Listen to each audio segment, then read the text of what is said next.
Bismillahirrahmanirrahim. Assalamu alaikum dear students. Today my lecture is on Euler-Lagrange equation.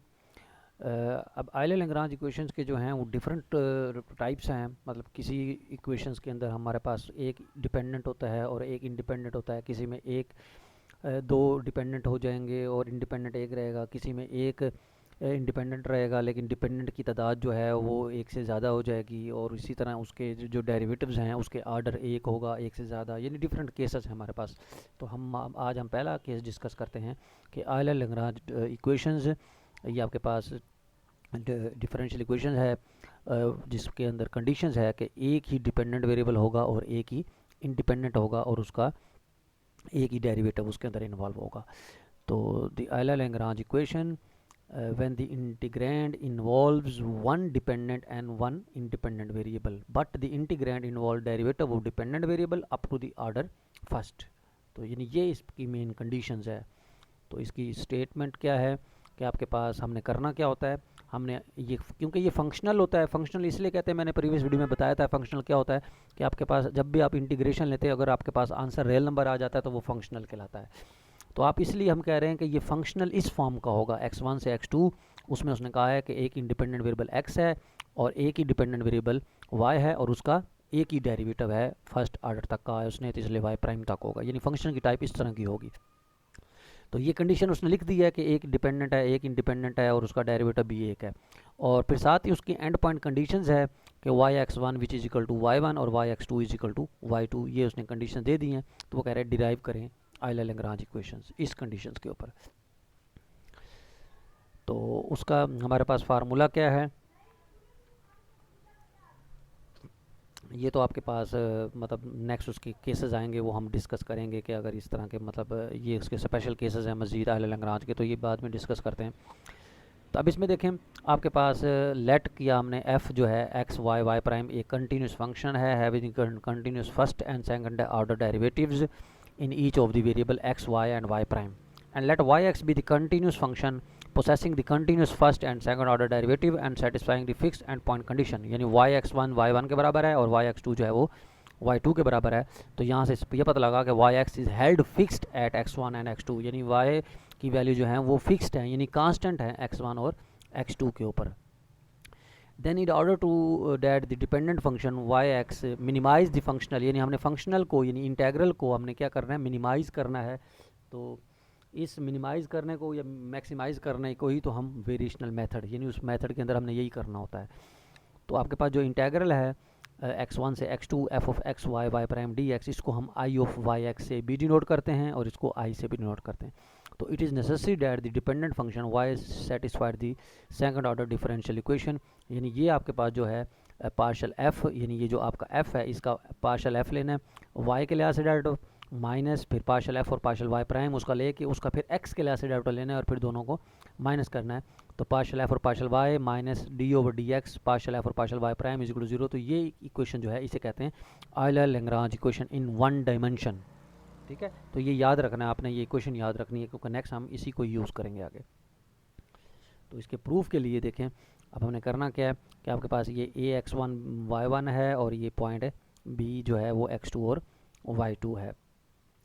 तो suppose किया आपने, ये देखें सपोज़ किया कर्व E जिसको हमने yx कह दिया है is the required curve which maximizes और minimizes the more generally make the stationary functional. यानी ऐसी कर्व आप फाइंड करना चाह रहे हैं।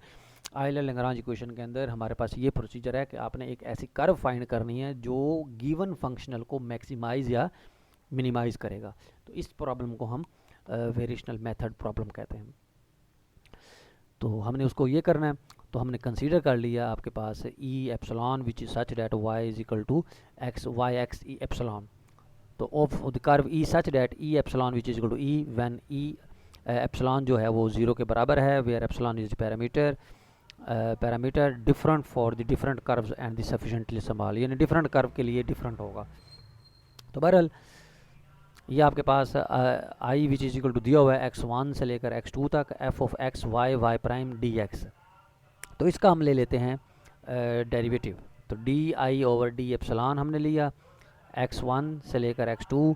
तो ये जैसे डिफरेंशियल हम लेते हैं किसी भी फंक्शंस का, डिफरेंशियल का फार्मूला होता है कि तो यहाँ हम जब ज़ाहिर बात है एप्सिलॉन के लिहाज से डेरिवेटिव ले रहे हैं तो यहाँ चेन रूल लगेगा। तो partial F over partial X over partial epsilon, क्योंकि वाई जो है एफ जो है वो एक्स पर भी कर रहा है और एप्सिलॉन पर भी हमने किया। अगर एप्सिलॉन ना भी लें तो हम उसके बगैर भी ये हो जाता है, प्लस पार्शल एफ और पार्शल वाई और फिर into partial Y over partial epsilon, क्योंकि हम एप्सिलॉन क्लास से ले रहे हैं। पार्शल एफ और partial Y prime into partial Y prime over partial epsilon, क्योंकि हम एप्सिलॉन के साथ ले रहे हैं। तो since partial X over partial epsilon क्योंकि ज़ीरो होगा, इसलिए क्योंकि एक्स के अंदर जो है वो एप्सिलॉन नहीं है, इसलिए उसका डेरिवेटिव ज़ीरो हो गया। तो ये ज़ीरो हो गया तो ये टर्म ही ख़त्म हो गई। इसलिए अब सिर्फ और सिर्फ बचेगा वाई और वाई प्राइम वाली टर्म बचेगी। तो एक वाई वाली बच गई, एक वाई प्राइम वाली बच गई। तो इंटेग्रल भी दोनों पर अलग अलग हमने अप्लाई कर दिए। उसके बाद नेक्स्ट ये हुआ कि integrate the second term by the by parts. आपने इसको क्या करना है, क्योंकि देखें इधर तो y है और f है, यानी इसके अंदर तो आपके पास डेरिवेटिव नहीं है, लेकिन इसके अंदर y प्राइम है, इसलिए हमने इसको वैसे रहने देना है। इसको इंटीग्रेशन बाय पार्ट्स हम सॉल्व कर लेते हैं।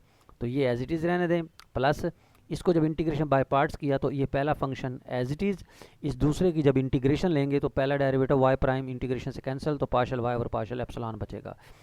इन सच लिमिट जो है वो x1 से x2 होगी, माइनस फिर ये एज इट इज़ रहेगा और फिर डेरिवेटिव लेंगे किसका, फर्स्ट फंक्शन का, D O D x partial F और पार्शल वाई प्राइम हो जाएगा।